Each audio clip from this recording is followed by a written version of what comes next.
Don't listen to these red pillars who are telling you, oh, put up with your guy if he cheats, put up with your guy if he abuses you. Don't listen to them. Listen to Auntie Brittany. Listen to Auntie Simon. I'm going to tell you this right now. Listen to Mama Simon. Okay? Listen to me right now. Don't settle. You wait it out until you find the right person to facilitate your joy and their joy.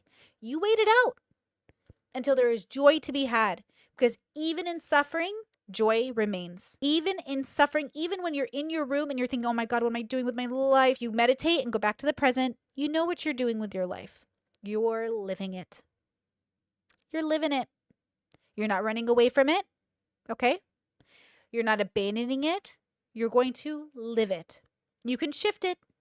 You can move it. You can update it. But do not abandon your life. Do not abandon your vows. But don't make vows that you don't mean. If you're not 1000% sure, if you're not 1000% on the same page, make sure you're not convincing yourself that you're sure. Make sure you're not convincing yourself that, like, yeah, I love this person, right? Yeah, it's going to work. No. Test it and test it and test it. And test it in a way that's reasonable. Make sure you guys agree on values. Make sure you've had these conversations. If you're not sure, don't get married. If you're not sure, don't have a kid. If you're not sure, become sure. And don't deceive yourself into thinking you're sure. Okay, this video is called, Is It Wrong to Divorce My Disabled Husband? This is from Dr. John Deloney's show. I don't know if you guys know who he is. My brother is obsessed with him, and I've been watching him too. And then one of my viewers recommended this video to me and asked me to do a video on it. And he is a therapist. He shows up on the Dave Ramsey show a lot. That's how I know him, from that bubble. And I think he gives really solid advice. And I think that he tries to help people, and he's very compassionate, and he's very thoughtful. All right, let's go out to Denver, Colorado, and talk to the great Diane. What's up, Diane? Is that too loud? Should I turn it down? Hey, John Deloney, how are you? I'm so good. How about you? Good. What's up? So I have got a kind of moral, ethical dilemma going on in my personal life, and I have a son-in-law and daughter who listen frequently, and he said, you know who you need to ask is Dr. John Deloney. So here we are, huh? Here we are. And I'm not a very hoping, moral or ethical person, so just so you know. Well, I have listened to you enough to know that is not true. So I'm gonna kind of lay it all out there. It's a kind of a long story. I'm gonna make it as brief as I can because go for it. It's been a long few years. Go for it. 5 years ago, first of all, I'm 49 years old. I'm married for 30 years to just the most amazing man. We have 8 incredible kids. And 5 years ago, we took the kids up to the mountains about 3 hours away from home, went mountain biking, and he crashed his bike, very, very severely suffered a traumatic brain injury that almost killed him. We spent 2 months in local hospitals, 5 brain surgeries, had half of his skull removed, coma, everything, just horrible couple of months. He regained consciousness enough that they accepted him to a rehab hospital 8 hours away. They said for 2 months we'll do rehab and do the best that we can. So I packed up, left my kids with family members, and I went to this rehab hospital for 2 months. And that 2-month stay, due to a very serious stroke and seizures, turned into a 7-month stay. And we finally got to go home. He came home with a trach in, a feeding tube in his stomach. I had to learn how to put a catheter in. I learned how to take care of him so we could bring him home. I had so much faith, John, the whole time he would be healed. I knew it. And I'm a religious person, and we had so much faith, and we worked so hard. I knew he would get better, at least better enough that we could carry on a conversation with him. He would be somewhat himself. Okay. For a second there, I was like, girl, why do we think he was going to get healed? But okay, carry on a conversation enough to be himself. Okay, that's fair. This is devastating, by the way. Super fearful. I saw a TikTok about this the other day where a lot of people will say, like, I can't handle this. I can handle disability. I can't handle this if it happens to me. But we are all one accident away from being disabled in this capacity. We are all one accident away, one heart attack, one stroke away. We are all one thing away, one baby away from dealing with severe disability. And over the next 2 years of having him at home, it was a lot of work. And he just never really got better. He did learn to walk again. We taught him to walk. Great. But ultimately, his injuries are he lost hearing. He's completely deaf. Okay. And he has no short-term memory. So we can't even teach him sign language because he can't learn new things. He knows my kids. He knows anything that happened 10 years ago or more, but anything that's happened about 2 years before the accident and anything current, he has no idea. He doesn't remember. He's had 3 kids get married. He has grandkids.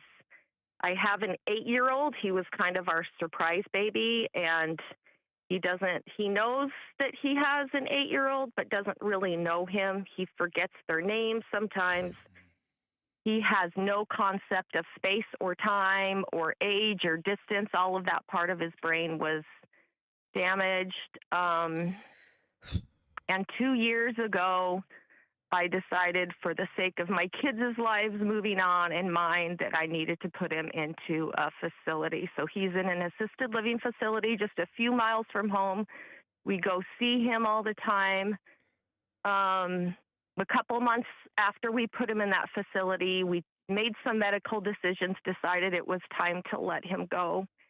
And we put him on hospice and thought the time would come that he would pass. And it's been almost 2 years, and despite all medical odds, science, everything, he's still with us. Pretty much no quality of life.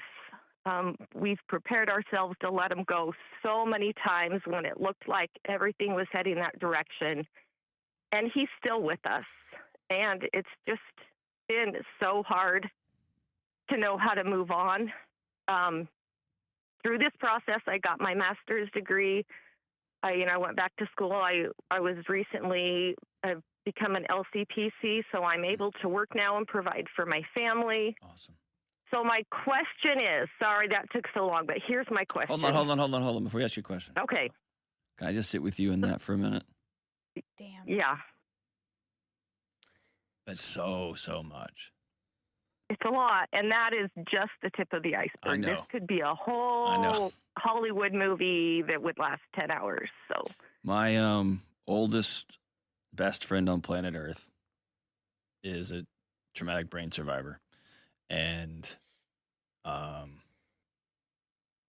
when I'm with him now and we go out, I still have to help him go to the bathroom.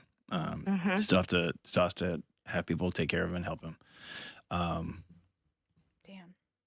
And I can't imagine going up 100x that with building a life with somebody. Damn.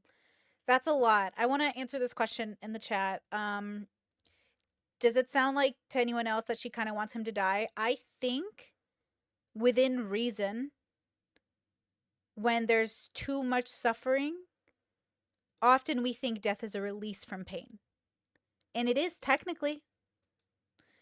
And that's why there's this question. That's why certain countries around the world do allow people to have assisted death.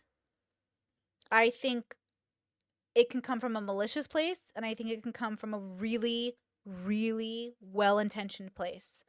I fully would love to sign paperwork that would allow my partner to seek out assisted death for me if I ever got dementia or Alzheimer's. Like, if I was ever super paralyzed, if I was ever in a situation where it became extremely complicated and I basically wasn't aware enough to be myself with him, I would love for him to have access to that possibility. And at the same time, like, if he wants to keep me alive and take care of me, I get it. But he's not allowed to put me in a home, and he's not allowed to let me stay with my parents. He has to either take care of me or find a government agency that will let me die peacefully. because I don't want to be trapped in my body with a bunch of strangers around me. So I think there's something really kind and important. And I think eventually humans will evolve to having like ethical assisted death. I don't want to call it suicide because I think suicide is usually from a desperate position. I think like this is just really difficult and a reasonable situation in which, hey, can we have a conversation about this, right? My partner, on the other hand, would like to live forever. And if he ever is in this position, I will take care of him forever because that's his wishes. And I'm happy to do that. We talked about this in depth. You want to talk about preparations for marriage? We went through what we would do. And I asked him, like, how would you like your day to be? I said, you're in a position where I can't communicate with you clearly. What would you like me to do throughout the day? Would you like to watch One Piece? Would you like to watch anime? Would you like me to give you 2 hours a day of seclusion? Would you like me to put on Asmongold and you can watch Asmongold? I love Asmongold.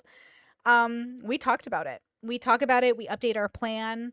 We tell each other like, hey, if I'm trapped in my body and I can't communicate with you, like put me outside a lot. Like for me, from my wish, I was like, put me outside a lot. Put on like some of my favorite classical music. You know, talk to me a lot. Like let me watch my favorite YouTubers, I guess. You know what I mean? Like we've talked about it. I think a lot of people don't talk about these things. I know Abba and Preach covered a video a while back about this and how they think it's, you know, within reason that people leave these situations. But I don't quite understand it, but I understand it, right? Like I can't fault this woman. But I also don't understand what any of it means in a way because like what does it mean in sickness and in health? What does that mean? You know what I mean? Like I don't get it. And so sometimes, you know, when people will say life isn't the Notebook, are they talking about when the couple's young or old? Because just a reminder, in the Notebook, the point of that relationship is like that they're old together, that she doesn't always remember who he is, right? That she is sick and he stays with her. Even though she's in assisted living, he's there all the time. Even though his kids are like, Dad, move on. He's like, I can't move on. She's the love of my life. And sometimes she remembers me. The point of the Notebook is not their young relationship that's messy and toxic. It's their old relationship. It's the one they build into. So again, like I can't fault people for having these thoughts. The question is like, I don't think for me it's ever a question of how do I move on. The question is, how do I get the funding so I can make our life more comfortable? But like, how am I supposed to move on? Like, I don't really get that, right? Like, I can't move on from a kid. I'm not going to move on from a spouse. Not if you married the right person. I do kind of feel like you could move on from somebody that you're not, I don't know, something. Like, my grandma had Alzheimer's and we had to put her into a care facility. That was really painful. If we could have afforded to keep her at home, we would have. So my mom would visit her at all times of the week, sporadically. That way, if anyone was like abusing her, God forbid, we could like catch them. We would visit. I have so many pictures of me going around talking to all the senior citizens in the hospital. My grandma lived a life that was the best we could do for her, which is not the same thing. If we could have afforded it, she would have been at home with us. But my grandpa never moved on. He was married until the day she died. He was married until the day he died. There was no moving on. Like, she didn't stop being my grandma just because she couldn't remember any of us. You know what I mean? And like, she didn't stop being my mom's mom just because she couldn't remember us. And she never stopped being my grandpa's wife just because she couldn't remember him. Like, he would go and visit her all the time. So I don't really know what that means. You know what I mean? Like, moving on. Moving on from what? You know what I mean? What do you mean I'm going to move on? Does she mean, how do I learn to cope with the fact that my husband is in a hospital and I'm going to go see him? Or does she mean, like, how do I pretend he's already dead even when he's not dead? Is that what she's asking? You know what I mean? That's hard. You know what I mean? Because it changes everything, right? Oh, man. Changes the way you breathe. Yep. And my guess is, as a mom of 8, you've been solving and fixing. And by the way, that's really difficult to be a mom of 8, right? Like my grandma had 17 kids. So my grandpa had 17 kids, but by the time my grandma had Alzheimer's, I mean the kids were grown, right? So they weren't kids, so I get that, right? I do get that. Yeah. For 5 years. Yeah, I have been. And then you went and got a freaking master's degree. Like at some That's point, awesome. at some point, I know. have you exhaled? You know, after about year one, I did, and I still had so much hope and so much faith, and we would work with him. See, I think that's my problem is like I wouldn't if my spouse went through something traumatic like that, I would assume he was going to be like that forever, and I wouldn't need him to be better for me to stay with him. Though I can understand that thinking, right? I can understand it. I think it's pretty typical. Every day, work on walking, work on brain stuff. Like, don't let him just sit in front of the TV. Like, we got to work with him. It's going to get better. It's going to get better. And then after about year 3, I just really had to shift. Sorry. Ingrid says, my parents have already said they want to go to assisted living, so I probably won't take care of them. I think that's valid as well. I think a lot of people are fine with that. I definitely come from a culture where, that's only like in the worst case scenario, like we cannot financially have an in-home nurse. But yeah, I think that's really valid because some people do want that. Some people are like, send me to a facility. They know what they'll do. They know how to do things. Send me there. Right? But yeah, I don't, it's so interesting. SF75 says, wait, you would leave? I wouldn't leave. Like Brittany wouldn't leave. But Brittany, that's why I'm so like, hey, I need to take my job seriously. I need to make money because if anything happens to us, I want to be able to afford to take care of my partner in the home. I really want to work really hard to be wealthy enough. I know you want to talk about why I want money in case I need to take care of any of my loved ones at home. I want to be so privileged that I can take care of my loved ones in home. That's the kind of privilege I'm aiming for. I am aiming to take care, like, that's why I'm afraid to have kids, because, like, I can't afford to take care of a disabled child. And if I want to be able to take care of people, I have to be ready for that expense. And as many of you guys know who have to do it, it is very expensive. And a lot of the time, we can only take care of our family members based off of our incomes. And that's why it's so difficult. If I could just give money to everyone who has to take care of like extreme family like issues like this, I almost want to make a fund for people because it is so serious. That's why it's just like this is no joke. This really impacts families. And it just sucks. Like I wish I could just make tons of money and be like, "Okay, this is how we're giving out the money now." You know what I mean? Like these are the people who need assistance. Literally, people will give up their whole lives to take care of their family members. There's some, I wish, oh man. Shift my thinking that this isn't going to turn out how I thought it would. So we've come to peace with it. In fact, we came to so much peace with him passing. That is what we've been praying for the last 2 years, that it would be better for him. I mean, you talk about your friend and how that is with him. My husband is the same way. He would be humiliated to see what he has become. This is not. Ooh. Okay, I will say perspective is everything. And it would be hard to deal with that because I think I took care of my buddy. So funny. God rest his soul. He died of cancer a couple years ago. You guys know this story. I took care of him. Old cowboy, like a cowboy, like rough around the edges, cowboy, he chewed cowboy, chew beer for water cowboy. And I had to help him with everything, had to empty out his bag and had to take him to the bathroom and he would be like, don't follow me to the bathroom. I'm like, oh, what are you gonna do? Slip and fall and break your old ass? Like, you better let me help you. He'd be like, you don't need to help me. I was like, oh, really? Do you think I'm just here for funsies at 2 a.m. in the morning? And he was like, and we had this great relationship. Like, we just had a great relationship. But I told him, I was like, you better let me help you, bro.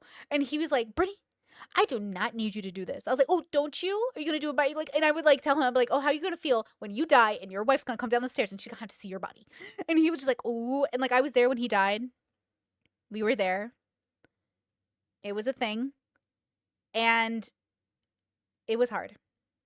But I'll tell you, and he had cancer. So, like, his thing was, like, very specific. But he was embarrassed, and he felt like he wasn't a man enough. And I had to remind him that like needing help going to the bathroom is so human. It is exactly what being a man is who's dying of cancer in his old age. What do you mean you're not man? What do you mean you're not man enough? What does that even mean? You're exactly going through what everyone else has to when they're in this situation. It's human. You know what I mean? It is what it is. I will wipe as many butts as I gotta wipe. You know what I mean?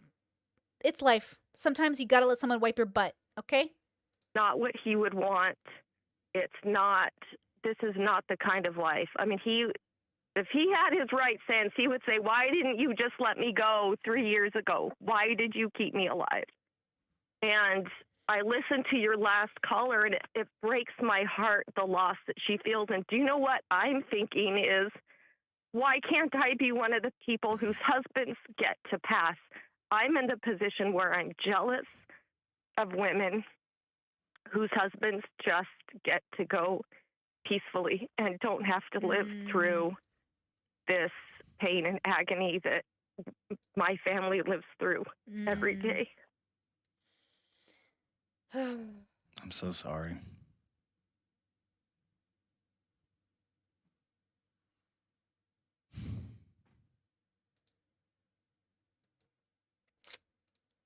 Yeah, sorry. Because you're right. Hard. You're right. Hold on, you don't have to make me feel better. You do that too much to everybody around you. When you finally get a glimpse, they finally get a little peek behind the curtain, and they realize how much you're hurting. You have become so accustomed to making sure everybody around you feels okay. And at least for these few minutes, that's not your job with me. Damn. I get to be sad that in the effort to save somebody's life, yet again, we got so sophisticated with our medical care that we have put families in these positions. And I'm sorry. So what's your dilemma question? Okay. So I recently, one of my husband's old friends that I didn't know before we knew each other reached out. I had a Caring Bridge account, Facebook. I kind of would keep friends and family up to date, and I haven't posted anything for a really long time. So he just reached out, said, how's he doing? How's the family doing? So I responded, and we kind of struck up this friendship. No, Diane. No. Listen, does not go where you think it's going. That's my dilemma. But it was just nice. It was awesome. Was nice to have somebody talk to me. Yeah. On that level. It was nice to have somebody check in at night saying, how are you doing? He's divorced, so he's single, but I'm married. And I promise you it has not gone anywhere. That's okay. Can I say something? Like, this is where my mom, okay, I'm channeling my mother. My mother would say, hey, a man should know better than to inquire on how a female is doing when she's in a hard position where her husband cannot be with her in the husbandly way. That a female or person she's not attracted to or a sibling should be the one reaching out to see how she's doing. Because people will cling to any sense of normal when they're in a very abnormal situation. And that is where temptation will come in. As Catholics, raised in the Catholic bubble I was raised in, you are responsible for the temptation you lead people down. You are responsible for the temptation you put in front of people, right? And so this man should be considerate of how confusing it might be for this woman to have a man look after her. She might not even like him. She won't even know if she likes him because she's in such a bad place. She might just cling to the first anybody who shows her an ounce of consistency that's also technically available for partnership. Like, that's what's so hard. We don't even know if she's trauma bonding with him right now. We don't even know if she actually likes him because of the situation. You know what I mean? Listen to me. You're not crazy. You're not a bad person. Right, of course. Totally normal. Okay. It's totally normal. This is my fear. I'm sorry. I feel like, I'm not saying this about this man, but so many bad people, so many narcissists, N-word here, will come into people's lives while they're suffering, to use this as an opportunity to like make them theirs. Do you get what I'm saying? Like, again, I'm not saying this is what's happening, but just red flag. So many people will come to you when you're at the lowest of your life as an opportunity to like take advantage of your vulnerability. And that's why I think it's so important to let people mourn relationships instead of being like, oh, did you just get out of a relationship? Oh, are you going through something right now? Let me slide into those DMs. It just broke my mouth. Question. Okay. It's kind of a doozy. There's Okay. no, there's no doozies on the show. Go for it. I am considering getting a divorce Okay. so that I can move on with my life. Boom, boom, boom, boom. Nothing with my- Boom, boom, boom, boom. Okay, I fixed my mouse. Wait, narcissist is the new N-word? Sorry, oh god, my allergies are so gross right now. I'm so sorry. But yes, it's the new N-word. It's the one in this bubble that matters the most. The other one is not our business. But damn, like, oh my gosh. Okay, guys, what do we think? Getting a divorce so she can move on. Now, I'll tell you, there was the celebrity. Do you guys know who this is? A black couple, very famous woman. She had Alzheimer's and she gave her husband permission to date other people and move on, but he had to still take care of her. So it was a very famous couple. They made the news about it, and I thought that was a really good setup. Take care of me, but yes, you can move on with your life. But you better take care of me, girl. I think that that is fine for a lot of couples. It's not how my partner and I would do things, but it is, I think, really, really valid. Meaning, don't abandon me. Don't move on and pretend I didn't exist. But of course, like, Habibi, if I can't hang out with you, if I can't talk to you, I totally get it. But please make me a part of your life. Now, the dilemma with that is it would take a very strong and specific person to marry somebody who's still taking care of their ex who's disabled. Do you get what I'm saying? So I think that's possible to do it, but I think it would take very strong. Oh, B. Smith. Is that who it is? B. Smith? I think you're right. I think that it takes a very special group of people to make something like that work. My relationship with my husband would change. Maybe. One thing I didn't I'll Google B. Smith. I think it might be. say about his, kind of his personality is he's very apathetic. He doesn't care about anything. I walk in, he smiles at me. I could tell him his kids took. Sorry, B. Smith is right. I have to rewind this. I missed it. I need to hear it. Yes, B. Smith is correct. I don't know if that's exactly her story, but that was the story I remember. You know what I mean? Hold on. Nothing with my relationship with my husband would change. One is kind of a doozy. There's no doozies on. Getting a divorce Okay, let's listen. Okay. so that I can move on with my life. Okay. Nothing with my relationship with my husband would change. One thing I didn't say about his, kind of his personality is he's very apathetic. He doesn't care about anything. I walk in, he smiles at me. I could tell him his kids took his truck and wrecked it or whatever. He wouldn't care. He isn't capable of caring about anything. So we go see him. It's mostly for us. He doesn't remember. He doesn't really care. And just this little encounter I've had with this man It made you feel start alive to again. really Made you feel alive again. question. Yeah, absolutely.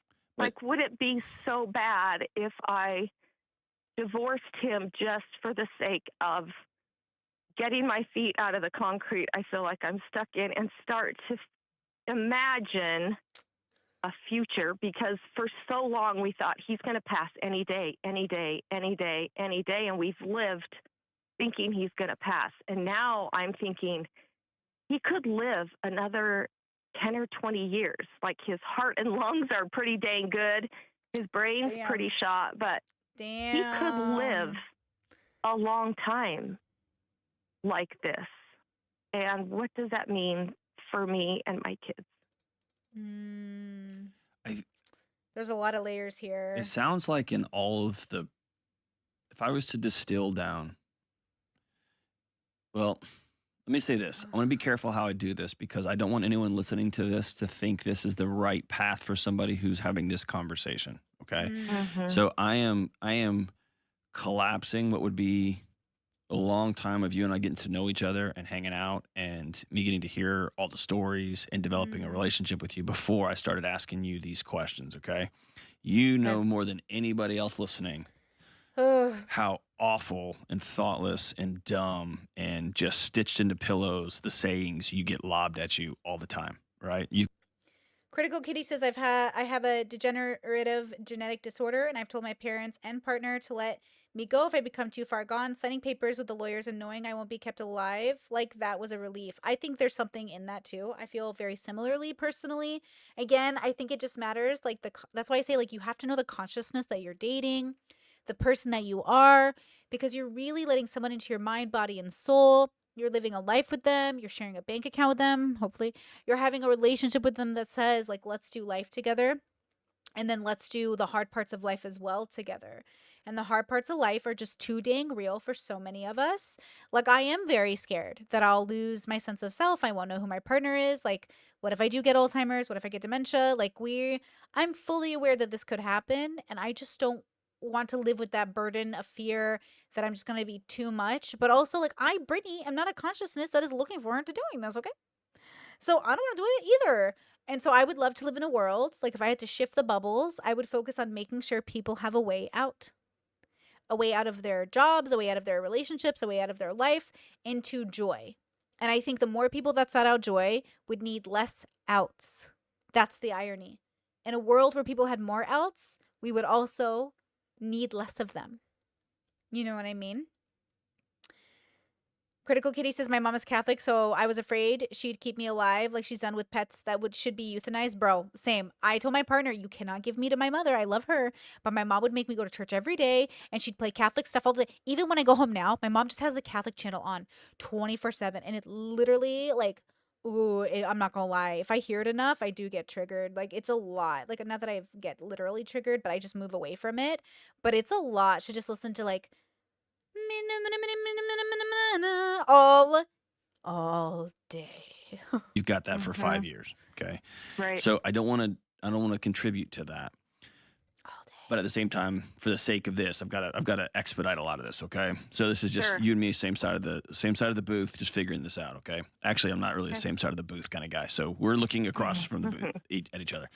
Heather says I've been a caretaker, and if you haven't been there, you don't know the long term burnout. Cheating is wrong, and this looks bad. Might be bad, but I understand her feelings. No, I think they're totally reasonable. Like for the record, I think her feelings are reasonable. I think that if she knows her husband and knows that he would want her to move on, I think this is so valid. I hope she still takes care of him though. I hope she doesn't forget he exists. Do you get what I'm saying? Like I hope she doesn't literally be like, "Eh, him." Like I hope she is able to remember he exists and to have a relationship with the person who gave her 8 children. And at the same time, I hope she's able to move on if that's what her husband would want, if that's what she would want. Yeah, Kenny's right. Tough situation for everybody, right? So I do think that there can be something that could be negotiated because I get it. Like, I get how hard this can be, but people don't talk about these things. They don't know themselves enough to know what they would want. Then they get put in this situation, and then it's horrible for everyone all over again. Talk to your partners about what they would want if this happened. Watch this video with your partners. Go home and say, hey, seriously, what are your thoughts around this? Like, I have 12 years of content on the internet making it clear to people I would want to be put down. Like, I would want to die peacefully. Thank you. Don't like torture me, okay? Like, kill me nicely. But I have years on the YouTubes. I have years in my family. I have years saying it to everyone around me. Do not keep me alive because of your religion. Do not keep me alive because whatever. My partner knows what I would want. And in sickness and in health, we want to be together. And again, if he takes care of me, I'm fine. But if he puts me in a home, he forgets I exist, he divorces me, you better kill me, bro. Legally and with government assistance. Like, you better put me out of my misery, right? Like, legally and with government assistance. This is important, okay? But don't abandon me and then be like, oh, but you have to stay alive because that's just how the law works. Like, no, you for abandoning me and then making me stay alive. Um, No. it sounds like through all of your prayers, the chief prayer over all has been, I want this to be exactly as I want it. True. Ooh, true, doctor. I want the outcome of this to be exactly what I want it to be. True, true. Exactly the vibe I was getting from her. God bless her. Yayo says, Brittany, do you think it's rare that couples talk about these scenarios? Yes. I think it's rare anyone talks about anything, apparently. I think everyone just assumes I'll be hot and young forever, I'll be rich and great forever, I'll have my job forever. I think everyone just assumes a lot, and nobody talks to their freaking kids about it. Nobody is honest about how life can get hard. Everyone just pretends like, oh, it won't be me though. Other people get disability, not me though. Other people get in an accident, not me though. Other people get paralyzed, but not me though. And then when shit hits the fan, it's like, oh my God, how could this happen to me? Because you're human, dude, and you're a statistic. That's how. Okay. So, yeah, you know how I know this too? Is because I bring it up on dates. Listen to the internet trying to drag me and say I'm insane for the way I date. How dare I ask someone on the first date, hey, if you want to be with me forever, just curious, like, what's your life look like? How dare I ask you about your STIs, your financial status? How dare I make sure that we want the same things in life? Go yourselves. Like, I'm so sick of people telling me I'm crazy for what I want, but mate, you're sitting here in relationships where you don't even know the birthday of your partner. You don't even know the color of their eyes. Girl, I don't want to hear it, girl. I don't want to hear it. Please. And Mm.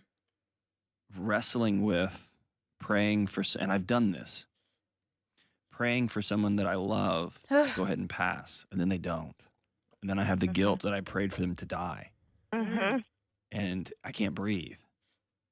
And then I go through these like, well, I guess they're here to teach me something, as though that's their job, right? Oh, yeah, yes, ma'am. The number of children I've seen while we're in the hospital with no visitors is so heartbreaking. I couldn't imagine living a life without my son. My son is my life. Amen, sister. Could you, like, my heart would break. People do not. Oh, it's like the way people out here, talking about how, like, oh, I'm amazing parents. I'm amazing. The moment it gets hard, really hard, not bullshit hard, not like I chose the wrong partner and like blah blah blah. Like when you think you've chosen the literal right partner and the literal like choice to have a child, and then it goes wrong, y'all ditch. That's fine. Go ahead and ditch. But that's what you're doing. You're ditching. You're ditching when you claim to have found the love of your life, when you claimed to want a child so badly. But the moment it's inconvenient, I get it. Life is stressful. Life is so hard. It is so hard. Stop making babies you're unprepared for. Stop telling yourself you'll commit to a person you're unprepared to commit to. And you have to commit to the unknown. You have to say, I don't know what's in store for us, but it might go horribly bad. And if you think you can't handle it, don't do it. But people will do it because they want to believe they can handle it. Fine. They want to do it because they're not bad people. Like this woman here is not a bad person. She's not bad. But she is not accepting her situation at the same time. There's a misalignment with accepting her situation because she keeps praying for something different and actually understanding, like, did we take vows or didn't we take vows? And at the same time, like, don't be in a relationship that's too much for you. But man, how would she feel if she was in the same situation, right? Like, again, talk about these things ahead of time so you don't have to be the couple who wasn't prepared. I don't know what to do for the people who are unprepared. That sucks, right? We got to do what we can do. But if you are not in that situation yet, if you haven't had kids yet, talk about it. Make sure you're prepared for having a child who can't swallow their own food, who can't blink their own eyes, who can't speak or verbalize them like for themselves. Ask yourselves the question, what if we have a child that is so unique it's going to transform our whole sense of existence? What if you or I have an illness that makes it so it has to transform our whole sense of existence? And be prepared for the very tough answer of, I don't know. I might not be able to handle it. It might kill me as a person. It never stops. Yeah. It never stops. Right. Right? Something I'm supposed to get out of this. There's still something I'm supposed to learn. That's right.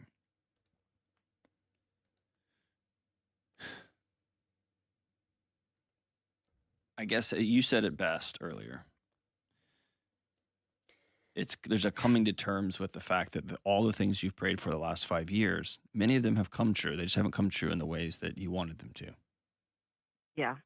And the great challenge of just being alive is dealing with that gap of what we wanted versus what we get.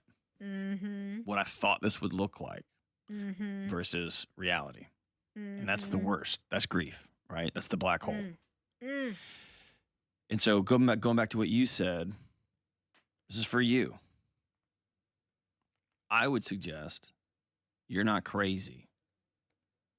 I can't imagine how alive Right. you must feel to have somebody check in on you Right. Totally. who also might be a little bit cute. Mm-hmm. Amen. I cannot imagine how lonely it is Mm-hmm. not being intimate with somebody when they're right there. Mm. All of it. All of True. it. True. But just from the few minutes I've heard you on the phone, I'm trying to project out a year from now.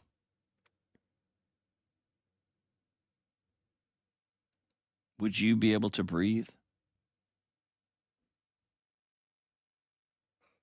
This isn't a judgment question at all. This is a curious question. This is me just asking Diane. Great question. If I were to divorce him, would I be able to breathe? Is that what you're asking me? Mm-hmm. I think I would. I don't foresee that me getting a divorce would change anything with him. I would Has still. nothing to do with him. Has nothing to do with him. It has to do with you saying for sickness and in health. Right. I know he won't know up from down, day Mhm. one from day But 7. she'll He know. won't know. But she'll know. This is why I say it has to do with you. Your loneliness has nothing to do with other people. Your vows have nothing to do with other people.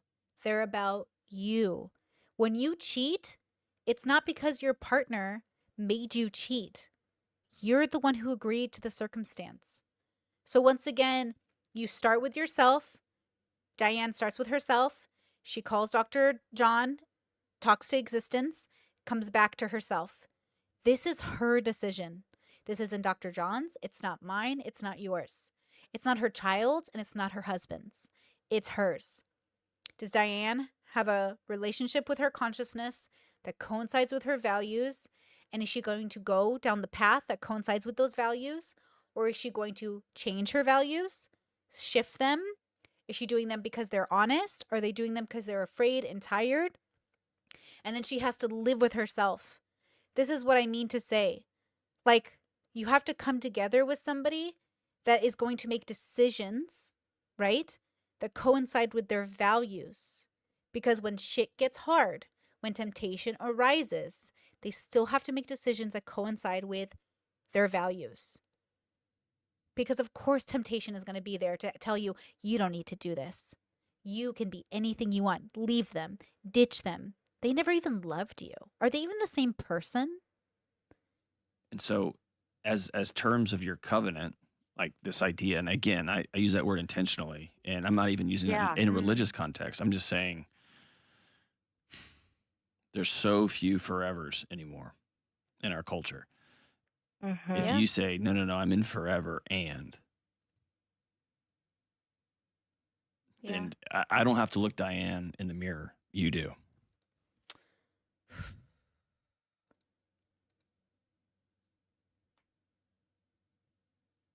So if it's like, yeah, no, I've done my duty, and if my husband was alive today, nobody knows him like me. It's been 30 years together. He would be saying, "What are you doing? Go hook up with one of my greatest friends." Yes, at least you'd be taken care of. Mhm. Or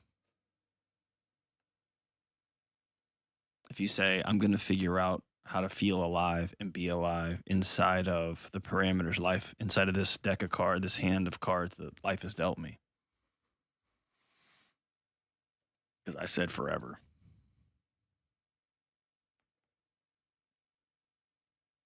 I guess at the end of the day, I can't let you off the hook either way.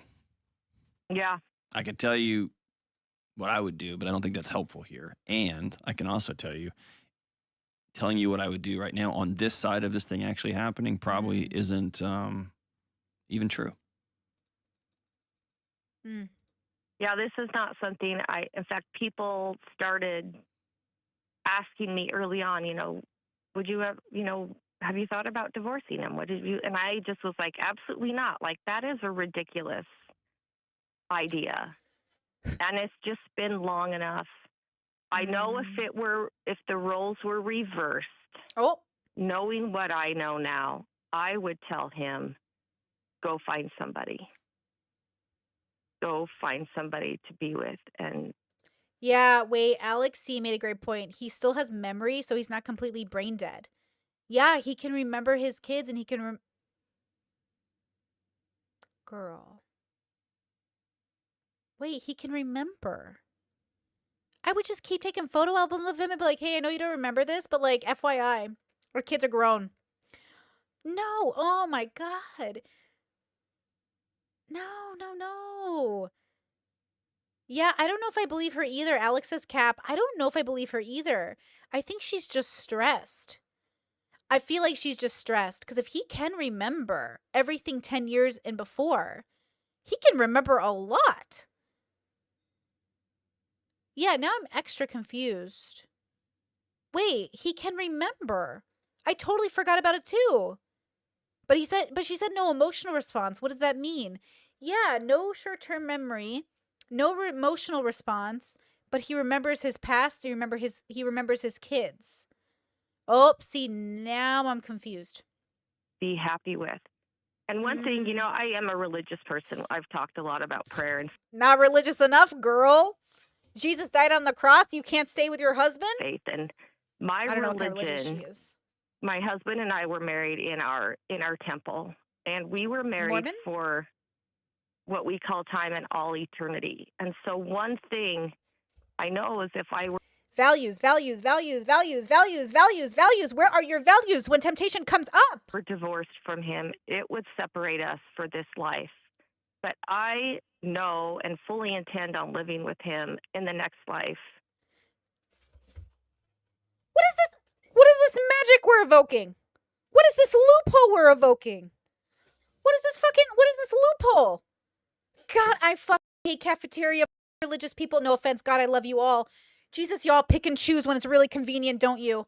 Forever. Jesus Christ. And I know that that's something in my religion that some man would be very cautious to even date me, knowing that I have been sealed to my husband, because that would mean that whatever marriage we have here would not Oh, he has no hearing, but can he read? Good question. extend beyond this life, if that makes sense. Just, kind of as a frame It of does reference not. for where I am. It does not make sense. Girl, I love you so much, girl. You need therapy. You need a spa day. I'm going to give this woman the benefit of the doubt. She cannot divorce him. She can't divorce him based off her fucking religion. She can't divorce him based off her alleged values. Dr. John is going to handle this so much better. But like, if I had a caller like this, and obviously I don't do therapy, I just do like regular life advice stuff when therapy isn't, you're doing that with your therapist. I do the other stuff, the philosophy stuff. If I was going to look at this in a philosophy way, again, we'd go down to what is the consciousness. Again, okay, therapy helps you with your mental health and like which overlaps, but like we're talking about your consciousness. And then what is the commitment we've made to that consciousness that is your husband, right? Outside of God, what is the commitment? It's a construct. It's made up. But are you going to commit to this made up thing you've consented to? Because it is made up. Everything we do is made up. It's a made up commitment that I've married my husband. But I married him committing to that construct. Matt. Sure. I mean, I don't have any reference point for your religious background, but I would say, based on what you just said, if this is a cosmic linkage, if this is a forever together, what's the rush?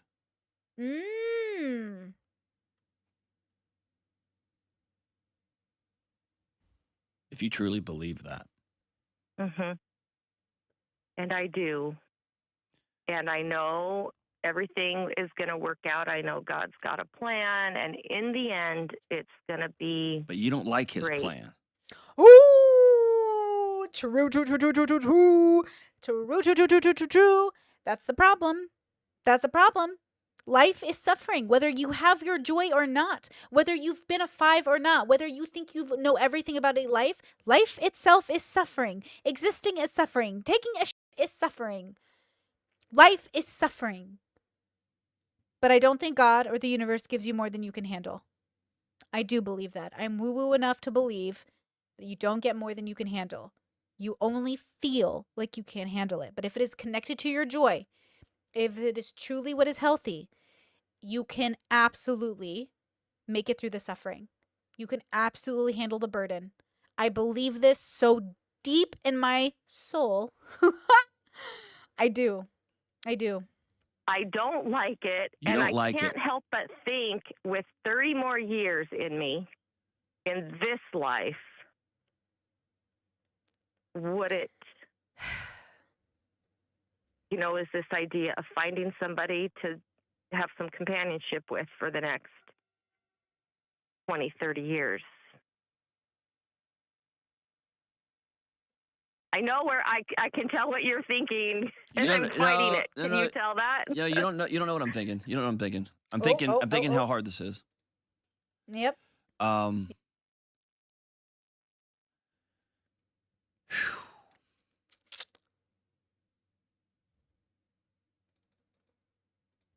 And ultimately, my biggest, I've got an 8-year-old, like I said. My next oldest is 16, and I've got older kids out of the house, Yeah. and he is my biggest concern at this point is this 8-year-old that I have still at home, and in no way would I ever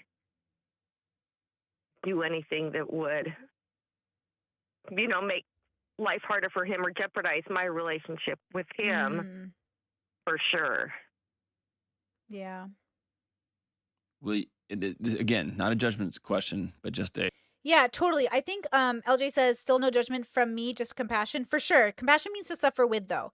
So I can't actually have compassion for a situation that I can't, like, I can suffer with her, but I can't empathize with her because I can only sympathize, right? Because, like, I'm a death do us part kind of person. If you think you have a cosmic connection, like, you definitely can't do anything. But that's the problem. The problem is when I hear the religious, God bless them, talk about picking and choosing when things get hard. Oh, I do things that are against my book or against my religion or against my Torah or whatever it is. They pick and choose. It's like, you don't think you have a cosmic connection. You cannot believe in God this hard and fuck around with his rules that easy, girl. Like, that's what I'm saying. You want to tell me you believe in God and this cosmic connection, you got to fuck around with the rules? You think you married him in this and the next life? So major sympathy, right? This is hard, but this is why I say nobody believes their bullshit. Nobody believes their fucking bullshit. Nobody believes in their fucking God. Nobody believes in anything because when shit gets tested, y'all pussy out. So that's what I'm saying. I'm saying it's easy to talk a big game when life is easy. It's easy. It's easy. Hits the fan. It's fucking hard. Okay? So again, no judgment because human's gonna human, right? But okay. a question. Curiosity question. Mhm. Would you be showing that 8-year-old that there is a boundary to forever? Ooh.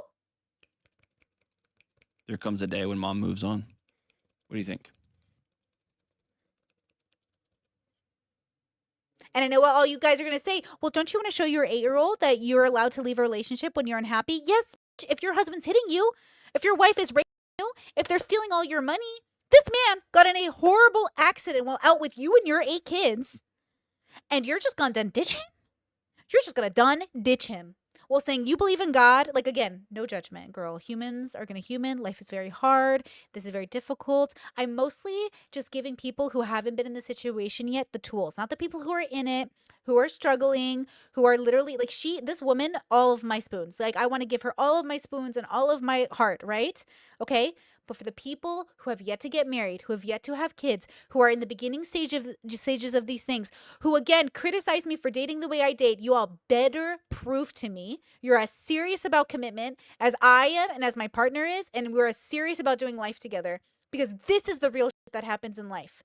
You're thinking about, oh, what if he doesn't like the fact that I play D&D? Or like, what if we don't like the fact that we I'm talking about real shit happening. Right? And I'm talking about proving that to your kids and being consistent. And I'm talking about why we take it so seriously in my home. If God forbid there was like cheating, right? Like if God forbid there was something horrendously malicious going on. Ditching your spouse, bro, I get it. Sometimes you don't have money. family situations, but you're not ditching them. You're not divorcing them. There's no one better. Like, if you actually think you're connecting on the cosmos, your soulmate, again, if you think you're settling, if you're with somebody that you're like, about, I'm not talking about you, girl, go get your divorce. I'm talking about the people who claim, I have found the one, I have found the true person, right? If you're not settling, if you actually think you are like connected to this person in a very significant way, there is no one better. And sickness and in health matters. Do you get it? Oh, I am a Taurus. You're right, Kenny. Brittany has a Venus in Taurus. She's probably more loyal than most. Actually, true. I'm a very loyal. I don't know. That's a tough one. Yeah. I guess I'm not gonna give you the satisfaction of telling you what I really Just think. give me permission, John. No just, chance. Just tell me what I want to hear. Nobody ever does. Listen, no, I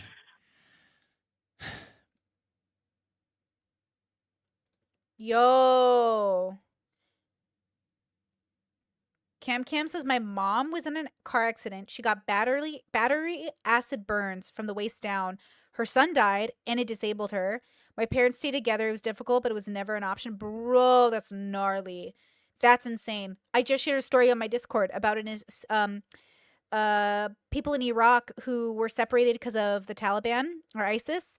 And the husband waited 9 years for the return of his wife, never remarried, never thought about moving on. She was enslaved, assaulted multiple times, raped. Horrible things happened to her. When he finally found out she was still alive, finally found out they could free her, she came back and they had a second wedding to get married. He never left her. She always held out. She was so shocked he never remarried. And that's what I'm talking about. That's what I'm talking about. I hear a woman who deeply loves her husband. Mm-hmm. I hear a woman who has not yet opened her hands up to the fact that you can't control any of this. And every step of the way, you're continuing to control, continue to try to control, and continue to try to control, even to the point that you got everybody together to plan for the end, that you don't get to decide. And so there's no possible way I'm going to sit in judgment of you on any decision that you make. I do believe that you Totally. get to choose to feel alive and to be alive in whatever context you find. Mm-hmm. I also believe that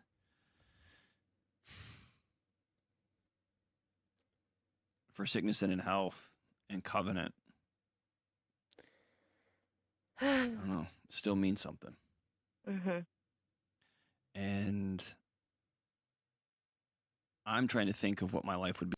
I want to give her props too. That was her being honest. I see yeah. Like, yes, just give me permission, Dr. John. I get you, girl. I get it. I understand the need to just want the permission. But that is what temptation is. To get permission for something I know is wrong. So I'll do a cognitive dissonance thing. I'll blame my partner. I'll say life was unfair to me. And now I have to make a decision that I promised I never would make. Right? Right? I think, interesting. Growling says, do whatever you want. Just have the decency of never claiming you're capable of love. I don't know what that means, right? I don't know if they're incapable of love, right? I think like this is the point is like, how do you view relationships? Like, I mean it when I say like, I refuse to settle. I will only end up with the person that I think is like genuinely made for me. And though I think there are lots of people who are like that, he's the first one I came around to, first one I met, and the only one I'll ever commit to through sickness and in health till death do us part. And maybe even after. Be like dating Diane, who's like, no, I still love this guy. I'm linked cosmically forever to this guy. I'm still going to go take care of him every week. I just needed some cover so you and I could hook up. See? That's what I said. I was like, yeah, you like it's different if it was pre-negotiated. Like I said, I'm totally about that. Pre-negotiate, tell your partner they can move on. But like, you know what I mean? It's hard to take care of a spouse that's disabled and then to marry somebody else or be with somebody else. That's a big deal. You know what I mean? Like, oh, there are yeah, certainly and men I that will take know you up on that. I've talked to a couple friends, and that's what I said. Like, say I go ahead and do this. Like, what guy in his right mind Oh, there'll be a line of them, Diane. There's a would bunch take of just that fun. shady people out there. No, they'll be there. True. They'll be there. They'll be there, no question. But it all comes back to you. It comes back to you. And just talking to you, I think you're exhausted. Same. Girl needs a And spa every day. plan you've made along Someone get this girl a girl's day, a vacation. Someone get this girl like so much of life is just stress. So much of what we think we can't handle in life is because it is stressful. You just need a breather. It's like when you feel yourself suffocating in a balloon, just like pop a little hole in it and go You know what I mean? The stress is real, girls. Get yourself a spa day. Get yourself a moment to breathe. You're allowed to have these doubts in your head that you won't be capable, but you are more than capable. the way for the last 5 years has not worked out as you wanted it to. And so your next option to try to control what happens next is what it sounds like to me to violate one of your core tenets, one of your core beliefs religiously, one of your core beliefs in love, Mm, because you're real lonely mm. and you're really exhausted. Amen. Get this girl a spa But day. again, it looks like yet another attempt to control what happens next because you've been out of control for 5 years. And I would suggest before you go file for divorce, you spend some time with open hands and fully leaning into, probably with your kids too. I don't control any of the outcomes now. And I'm going to stop racing and seeking to try to find another outcome that I can control. And God almighty, yes, it feels good when people reach out. That feels good when you've been married and you're happily married. It feels good when somebody reaches out and tells you they miss you or they like you or checking in on you. Mm-hmm. I would tell you to take a break Yes, Dr. John. Take a break. Yes. from visiting Yes. for a bit. Take Yeah. a break from the divorce conversation for a bit. Take a Yes, break ma'am. from talking to this guy for a bit. Yes, ma'am. And maybe your prayer switches from, okay, what about this? Okay, what about this? Okay, what about this? And instead your prayer switches to, I've got no control and I've got no power. Please lead me into what comes next. Mm. And again, I don't know your faith tradition. I don't know your religious tradition. I know you've been trying to control stuff for a long, long time. So sorry, I can't give you my truest, deepest thoughts on this one. What I can tell you is unhook all the brakes Yeah. and just sit for a minute. Yeah. Based. Maybe talk to your kids. Maybe get some wisdom from your friends. But seek to be alive outside of some new romantic relationship for just a minute. Amen, Seek amen, to be at amen. peace. Seek to Amen, open your amen. hands and say, okay, I control nothing. Yes. Get me through tomorrow. Mm-hmm. Yeah. And really dig in on the promises that you made for forever. Yeah. Because you're the one that made them. And if you make this other choice, you're going to be the one that breaks them. Ooh! And Diane's going to have to live with Diane. Oh! Thank you so much. I'm so grateful for your bravery. You're awesome. Call anytime. Ooh! Dr. John is so good, bros. He is like so good. Yes. Okay. See? Okay. These are the vibes I like in a person, which is to say, have compassion. This is hard. We are not asking you to ignore that it is hard. We are not saying you are evil. We are not saying you are malicious. We are saying you are drowning in your pain and making decisions that are making you feel guilty because they betray your values. Shame is when you betray the values of the bubble, the expectation of culture. And guilt is when you've betrayed your own values, right? So, of course, she had temptation knock on her door. A man took interest in her that she's known. A man asked her, "How are you doing? How can I help you?" She started to feel alive again. She asked herself, wait, could I see myself doing this? And before acting on it, which I think is important, she called Dr. John. She talked to her friends. She said, hey, like, What does it mean to have somebody look at me after 5 years of watching my husband experience something so traumatic, right? And then they had to have a conversation, or she had to have a conversation with herself, and then she didn't know what to do. And because she didn't know what to do, she reached out to somebody who could know what to do. So major props to her because that's really great, right? You know, at the end of the day, temptation will arise. You will feel like I've lost my mind. That's why I'm not lenient on people who make excuses for bad behavior. Because again, bad is subjective. I'll give you that. But you can't tell me, oh, yeah, I think cheating is wrong. But when I cheated on my wife, oh, I was just in a bad place. Oh, she made me do it.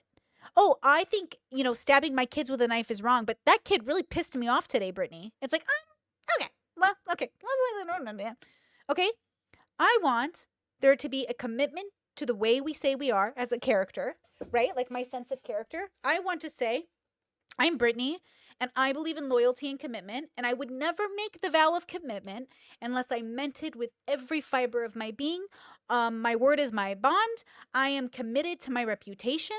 I would never say yes to a marriage unless I was 1000% committed. All those who are making a bet that I'll be divorced in a year because you think I'm sad and lonely and pathetic as you are, you literally are the reason people are having a struggle in loneliness. You are literally the reason why no one is committed. Who wants to be committed to such a grumpy piece of shit, right? Well, everybody else in my life is so excited that I finally found the person that they know I'm going to not only be committed to, but be so happy with, right? Right? Because I did not say yes to the first guy who asked me to marry him. Because I did not say yes and settle. Because I waited until the right person. Oh, I'm going to ditch you guys right now to go hang out with him. I love him so much. The consciousness that is my husband cannot be replaced with someone better. What does that even mean? How dare you even imply there's someone better? I would never have made this decision loosely. And I'm certainly not going to go back on my vows even in 30 or 50 years when things do get harder. You think we don't know that? You think with the rise of cancer and the rise of disease, we're not going to have illnesses? Girls, get ready for Brittany being 88 years old and be like, okay, you guys, today I got cancer. Like, I'm going to get cancer. We're going to die. We're going to die. We're going to go through it. You are all crazy if you think with the food we're eating, with the chemicals in our water, we're not all going to get diseases, girls.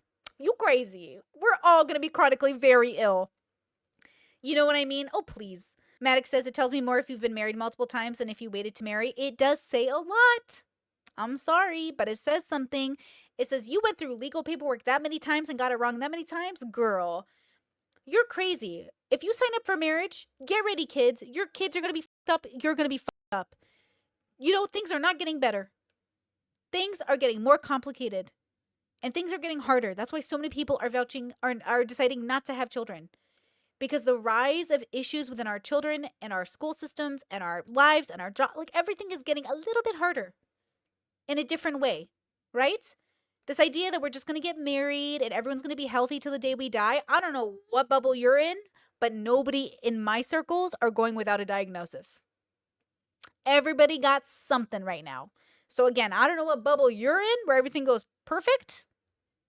Can't be me. Can't be my bubble. Can't be my bubble. Oscar Rodriguez with the super chat. Let's go. Colon cancer is on the rise in folks in their 20s, people. Let's go. Let's get ready. Ugh. I get it. Everybody wants something that's like perfect and convenient, and I get it. Now, don't get me wrong. Don't listen to these red pillars, okay, who are telling you, oh, put up with your guy if he cheats, put up with your guy if he abuses you. Don't listen to them. Listen to Auntie Brittany. Listen to Auntie Simon. I'm going to tell you this right now. Listen to Mama Simon, okay? Listen to me right now. Don't settle. You wait it out until you find the right person to facilitate your joy and their joy. You wait it out until there is joy to be had. Because even in suffering, joy remains. Even in suffering, even when you're in your room and you're thinking, oh my God, what am I doing with my life? If you meditate and go back to the present, you know what you're doing with your life. You're living it. You're living it. You're not running away from it, okay? You're not abandoning it. You're going to live it. You can shift it. You can move it. You can update it. But do not abandon your life. Do not abandon your vows, but don't make vows that you don't mean. If you're not 1000% sure, if you're not 1000% on the same page, make sure you're not convincing yourself that you're sure. Make sure you're not convincing yourself that, like, yeah, I love this person, right? Yeah, it's going to work. No. Test it and test it and test it. And test it in a way that's reasonable. Make sure you guys agree on values. Make sure you've had these conversations. If you're not sure, don't get married. If you're not sure, don't have a kid. If you're not sure, become sure. And don't deceive yourself into thinking you're sure. That is the worst thing. Somebody asked me earlier, I don't remember who you were, but I love you. How do you know yourself? You know yourself when you don't have to double guess if you're sure. Now, it's healthy to be questioning. Like, I told the story about how I got engaged, and I went to my friend brother and I said, hey, you have to help me double check. You're part of my checklist. Do you think this is my borderline? Because I have a little bit of doubt that I'm making a mistake, but of my judgment, not of him. I'm afraid that I'm clouded. It's my judgment of myself, not of him. And I was like, I'm pretty sure I'm not triggered. I'm pretty sure this isn't borderline. I'm pretty sure I'm healthy. But my brother is a part of my checklist when I'm feeling like, oh, I just want to make sure that I'm not splitting. He's a part of my checklist. And he goes, no, I'm looking at you. I think you're good. And I was like, okay, because I think I'm good, but I want to make sure I'm good, because I don't want to deceive myself, which is so easy, right? Just like this lady who's so sweet, so kind, deceived herself into thinking, if I just get a divorce, everything will work out. No, girl, you're stressed. You are blinded. It's okay. Sometimes it's great to talk to yourself, confirm with others, go back to yourself. What if she had a friend who said, oh, yeah, girl, divorce him. Yeah, girl, divorce him. She would still need to check with herself. So let's say this woman went to her friend. So she consulted with herself and said, man, I really think if I get a divorce, it's all going to work out. Yeah. Okay. Yeah. That's what I believe. I'm going to shit all over my cosmic connection. I'm going to shit all over my religion. I'm going to shit all over my marriage. Yeah. I bet if I get divorced, everything will work out. So she goes to her friends. And her friends say, yeah. You should get a divorce, girl. That's what you should do. Then she comes back and meditates with herself, sits with her God, and actually says, okay, Diane, do I really think that this is the man that I am connected to in heaven and on earth? Do I really believe in God? Do I really believe in my marriage? What am I doing? Of course my friends aren't right. Of course they're not right. What am I doing? She consulted with herself, with her environment, her existence, and back to herself. When you really have a conversation with your real, joyful, healthy self, the truth comes out. When you have a conversation with your tired, stressed, triggered, confused, exhausted self, you're getting an answer that sounds good. But is it really good? Right? And Dr. John did it for her. He was the existence she conferred with,